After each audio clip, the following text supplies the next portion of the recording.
Is matter around us pure. इस chapter के अंतर्गत आज हम टॉपिक लेने जा रहे हैं सोल्यूशन। सोल्यूशन टॉपिक के अंतर्गत हम देखेंगे कि सोल्यूशन होते क्या हैं, कितने टाइप्स के होते हैं और उनके प्रॉपर्टीज कौन कौन से हैं। तो चलिए स्टार्ट करते हैं सोल्यूशन। और सबसे पहले देखते हैं स्लाइड में क्या लिखा है। Solution: the homogeneous mixture of two or more substances whose composition is variable under certain limits is called solution. In solution, the component that dissolves the other component in it, that is, which is present in larger quantity, is called solvent, while that which is dissolved in solvent, that is, which is present in smaller quantity, is called solute. Thus, in solution, the solute particles remain homogeneously distributed among solvent particles. तो आप देखेंगे कि to or more substances का homogeneous mixture जिसका composition variable हो, परिवर्तनशील हो, क्या कहलाता है? सोल्यूशन। अब ये वेरिएबल कंपोजिशन से हमारा क्या मतलब है? चलिए हम आपको एक एग्जांपल बताते हैं। सपोज आपने बीकर में 500 वाटर लिया है, एक बीकर में 500 ml वाटर लिया है और उसमें आपने 10 ग्राम NaCl मिला दिया। NaCl will get homogeneously distributed throughout the water. Water में NaCl homogeneously distribute हो जाएगा और एक सोल्यूशन बन जाएगा। ठीक है। आपने सपोज 10 ग्राम और NaCl मिलाया, वह भी डिस्ट्रीब्यूट हो जाएगा होमोजेनियसली, एक होमोजेनियस मिक्सचर बन जाएगा नए कंपोजिशन का। ये भी सोल्यूशन होगा लेकिन कंपोजिशन चेंज हो गया। तो याद रहे, सोल्यूशन का composition under certain limits variable होता है, परिवर्तनशील होता है। तो क्या देखा? What is solution? That is homogeneous mixture of two or more substances whose composition is variable under certain limits is called solution. अब सोल्यूशन में अगर हम बाइनरी सोल्यूशन की बात कर रहे हैं, बाइनरी सोल्यूशन वो होता है जिसमें केवल दो कॉन्स्टिट्यूएंट्स हो। तो बाइनरी सोल्यूशन में जो कंपोनेंट लार्जर अमाउंट में प्रेजेंट होता है, ज्यादा अमाउंट में प्रेजेंट होता है, उसे हम सॉल्वेंट बोलते हैं। और जो कम अमाउंट में प्रेजेंट होता है, स्मॉलर अमाउंट में प्रेजेंट होता है, उसे हम सॉल्यूट बोलते हैं।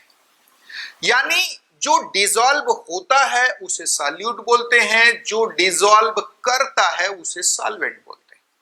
क्लियर है? तो बाइनरी सॉल्यूशन में the component which is present in larger quantity, that is which dissolves the other substance, is called solvent, while that which gets dissolved, that is which is present in smaller quantity, क्या कहलाता है? Solute. जैसे आपने 500 ml beaker में water लिया था, उसमें 10 ग्राम NaCl मिलाया।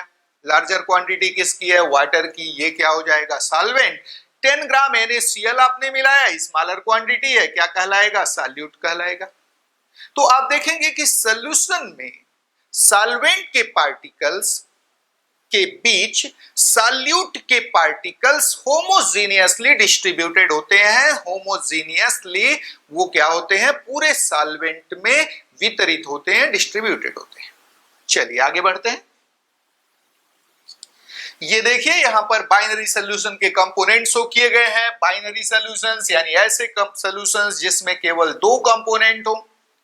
वहां पर पहला कंपोनेंट सॉल्यूट कहलाता है, जो स्मॉलर कंपोनेंट है, कम अमाउंट में प्रेजेंट है, और दूसरा कंपोनेंट सॉल्वेंट कहलाता है, जो लार्जर कंपोनेंट है, ज्यादा अमाउंट में प्रेजेंट है।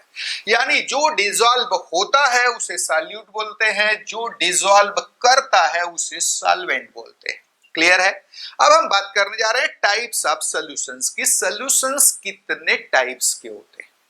तो आप देखेंगे कि ये सॉल्यूट और सॉल्वेंट इनके फिजिकल स्टेट के बेसिस पर, whether they are solid, liquid और गैस, इनके फिजिकल स्टेट के बेसिस पर सॉल्यूशंस इन ऑल 9 टाइप्स के होते हैं।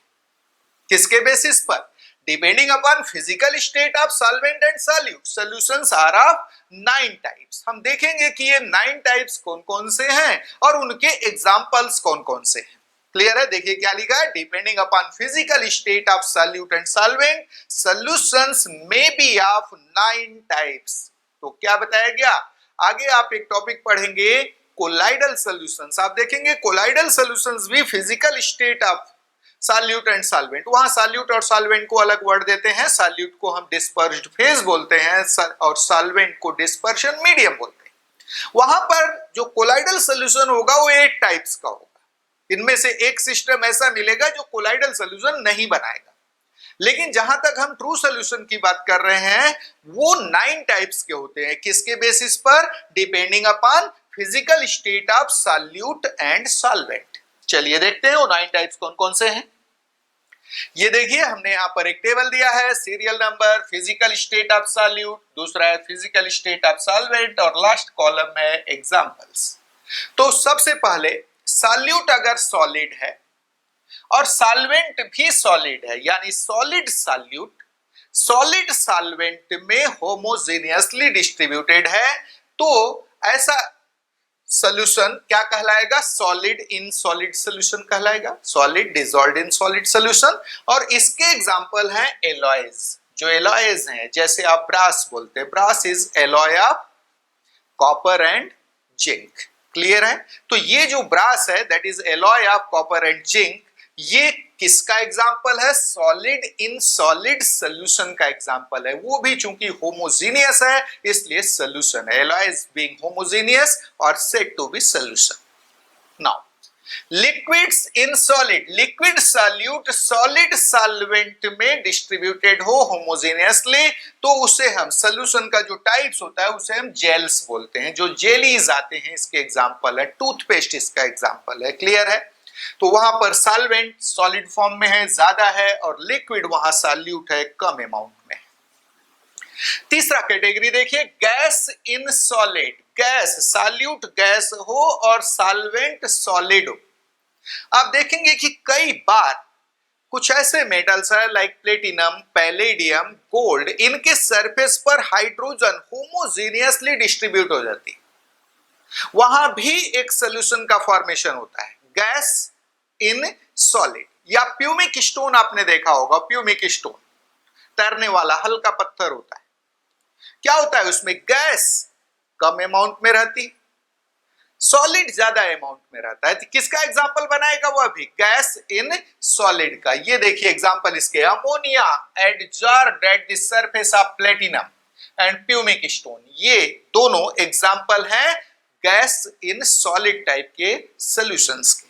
चलिए चौथा type, solid in liquid, solid solute liquid solvent में डिसॉल्व हो। सबसे कॉमन टाइप का ये सॉल्यूशन है, solute solid solute liquid solvent में डिसॉल्व हो। Sodium chloride common salt dissolved in water, और सुगर डिसॉल्व्ड इन वाटर। किसके एग्जांपल हैं? These are example of solid in liquid solution, solid solute liquid solvent में dissolve होगा। तो ऐसे type के जो सॉल्यूशंस हैं कई बार उनको हम सॉल्ट्स भी बोल देते हैं, specially in case of colloidal solution. Clear है? और कौन है एग्जांपल? तो sugar in water, salt in water, ये एग्जांपल हैं किसके? सॉलिड इन लिक्विड टाइप के सॉल्यूशंस के। Next category, liquid in liquid, कोई एक लिक्विड दूसरे लिक्विड में डिसॉल्व हो, लिक्विड इन लिक्विड। क्लियर है? सॉल्यूट भी लिक्विड, सॉल्वेंट भी लिक्विड। एग्जांपल है अल्कोहल इन वाटर, वाटर में अल्कोहल मिला दो। क्लियर है? This is example of liquid in liquid. Acetone in water, water में एसीटोन मिला दो, लिक्विड इन लिक्विड। क्लियर है? आगे देखिए next category, gas in liquid, बड़ा ही खास कैटेगरी। गैस सॉल्यूट हो, डिसॉल्व हो किसी लिक्विड में, क्या कहलाएगा? गैस इन लिक्विड टाइप का सॉल्यूशन। इसके एग्जांपल हैं soft drinks, Pepsi, Coca Cola, Mirinda, ये सब एग्जांपल हैं। जितने भी सोडा वाटर, सॉफ्ट ड्रिंक्स, जितने भी हैं सब एग्जांपल हैं गैस इन लिक्विड टाइप के सॉल्यूशंस के। Next category, solid in gas, solid solute gas में सस्पेंडेड हो, होमोजेनियसली डिस्ट्रीब्यूटेड हो, डस्ट इन एयर, किसका एग्जांपल है? सॉलिड इन गैस टाइप का सॉल्यूशन का। नेक्स्ट, स्मोक भी आ जाएगा इसमें, डस्ट इन एयर, स्मोक जो धुआं है वो भी है, अगर होमोजेनियस है तो सॉल्यूशन के कैटेगरी में आएगा, लेकिन यूजुअली हेटेरोजेनियस होता है तो वो कोलाइडल सॉल्यूशन के कैटेगरी में आ जाता है। क्लियर है?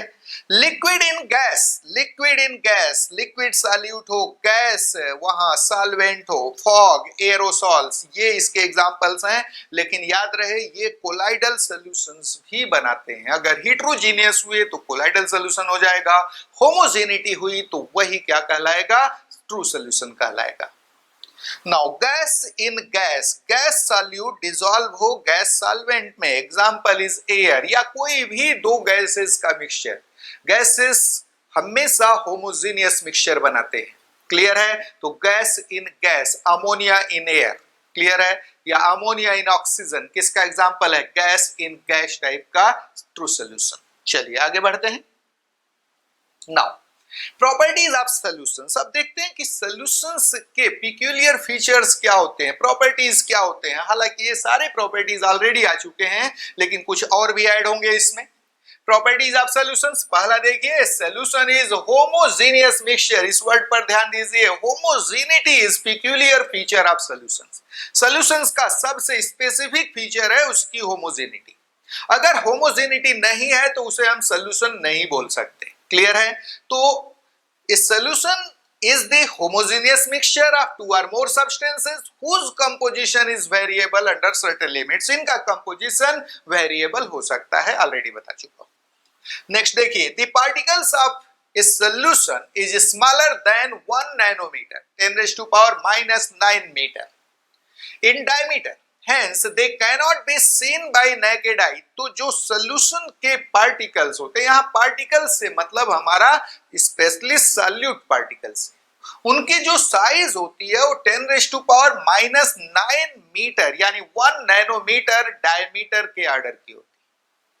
तो naturally they can not be seen bye naked eye, इनको आप आंख से नेकेड आई से देख नहीं सकते, क्लियर है।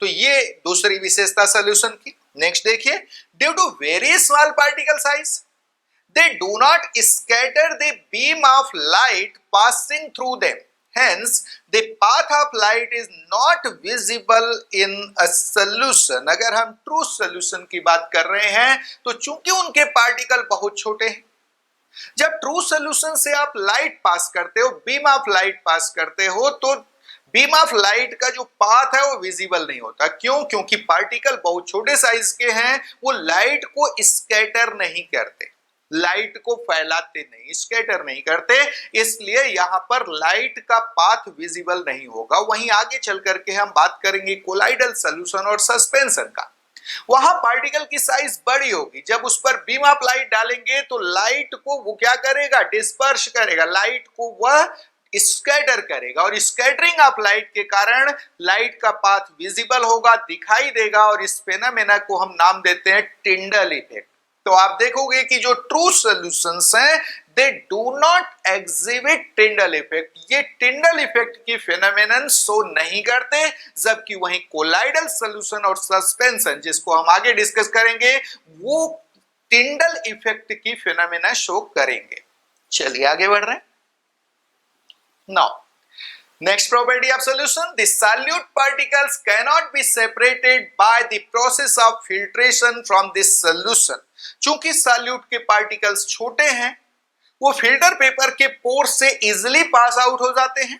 आप देखेंगे कि ट्रू सॉल्यूशन से सॉल्यूट को हम फिल्ट्रेशन प्रोसेस के द्वारा सेपरेट नहीं कर सकते। We can not separate solute from solutions by the process of filtration, clear है।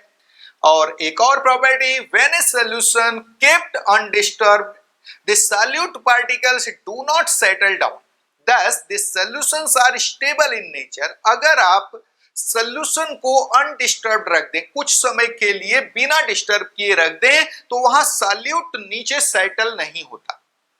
जबकि वहीं आप देखेंगे कि कोलाइडल सॉल्यूशन, वहां भी जो डिस्पर्स्ड फेज होगा वो सेटल नहीं होगा। लेकिन सस्पेंशन के केस में आप देखोगे कि जो पार्टिकल्स हैं इतने बिगर होते हैं कि कुछ समय तक रख दोगे तो वो नीचे सेटल होना शुरू हो जाते हैं। तो ट्रू सॉल्यूशंस के पार्टिकल्स चूंकि छोटे हैं, they do not settle on keeping this solution undisturbed. अगर सॉल्यूशन को अनडिस्टर्ब्ड रख देते हो तो वहां सॉल्यूट पार्टिकल सेटल हो जाए, ऐसा नहीं है। Means true solutions are stable in nature. कैसे टाइप के होते हैं? स्टेबल नेचर के होते हैं, क्लियर। तो आज के लेक्चर में आपने देखा कि ट्रू सॉल्यूशंस होते क्या हैं, उनका डेफिनेशंस क्या है, कितने टाइप्स के होते हैं, उन अलग अलग टाइप्स के एग्जांपल्स कौन कौन से हैं, और साथ में हमने बात की ट्रू सॉल्यूशन के प्रॉपर्टीज की। क्लियर है? तो ये रहा ट्रू सॉल्यूशन। ये जो आपने देखा उसका पीडीएफ आपको chemistryforcompetition.com पर मिल जाएगा, और ये वीडियोस तो हमारे चैनल पर अवेलेबल ही है। साथ में आप एक्स एकेडमी का ऐप डाउनलोड कर सकते हैं फ्रॉम प्ले स्टोर, उस पर भी वीडियोस मिल जाएंगे और टेक्स्ट भी मिल जाएंगे। क्लियर है? तो आज के लेक्चर में बस इतना ही। Thank you.